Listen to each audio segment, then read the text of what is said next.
It's not possible for Jesus to not have an interest in the way we manage resources, in the way we deal with our material stuff. So Jesus is essentially saying in the Sermon on the Mount, the way you deal with your money, as in the Mosaic system, defines how it is that you're living out the implications of the covenant. So Jesus is saying, I'll just say it in modern language that we can all relate to, and that is Jesus is essentially saying, don't be a materialist.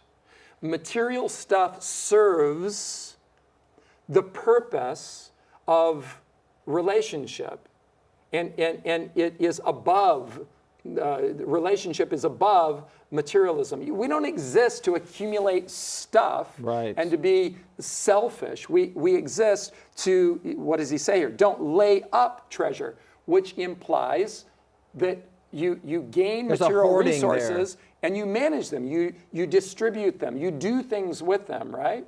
You don't store them up in, to use another part of the Gospel of Matthew, in bigger and bigger barns. You don't say, I was just looking for that. Man, I got so much stuff in my 10 by 10 mini storage unit. I need a 20 by 20 mini storage unit for more of my stuff. No, I need a 30 by 30 mini storage unit for more of my stuff. There's a point at which you just have to say, you know what?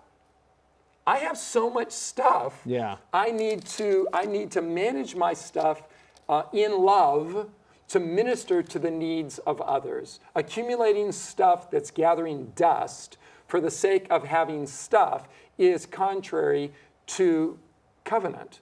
It's contrary to, yeah, that's a great point. And I love the idea that when we accumulate things, and Jesus is actually going to get into this in just a little bit, isn't he? Where he's going to talk about the whole notion of worry. Most people are not worried about, and we'll get to this in a moment, but I just want to say this. Most people are not worried about today. Mm-hmm. People are worried about the future. Yeah. Right? It's the future that's uncertain. It's the future that we don't know. And so money, right, the accumulation of money, the hoarding of money, to some degrees even the saving of money is really to insulate us from the uncertainty of the future. Right. And not that there's not responsible financial management in the world in which we live today. And again, you and I are not the persons to speak, authoritatively to that. But we can say that a large part of how we manage, you use the illustration of your little plot of land. Mm-hmm. You manage that in relationship to me, and I manage my plot of land in relationship to you.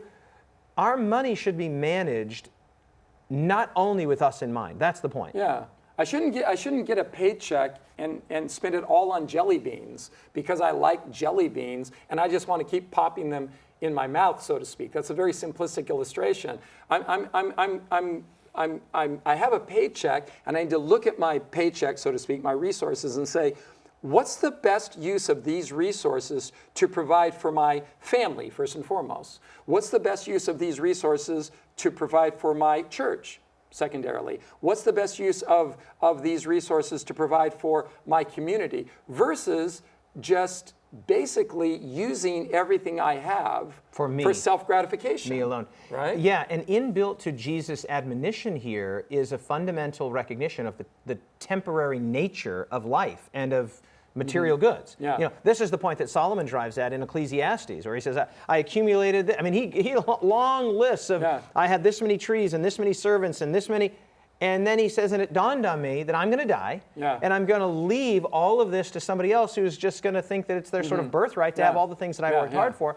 And he says over and over again, that word that he just drives at, this is vanity. Right. This is vanity. This is vanity, the accumulation of stuff for exclusively selfish ends or just ambitious ends, vanity. Even look today, Ty, as an illustration.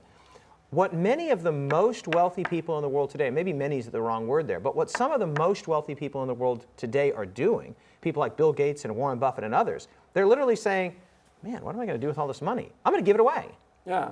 Right? Because you can only drive so many cars. You can only sleep in so many houses. You can only fly so many helicopters. You can only eat so many jelly beans. Right.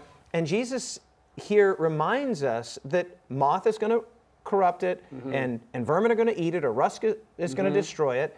And so your treasure, the thing that you value most, is where your heart is. It's kind of that Scrooge McDuck you know, jumping in and out of the piles of gold to what end? Yeah. When there's so much good that could be done. And again, you're not Bill Gates, I'm not Bill Gates, you're not Warren Buffett, I'm not Warren Buffett, but I have resources.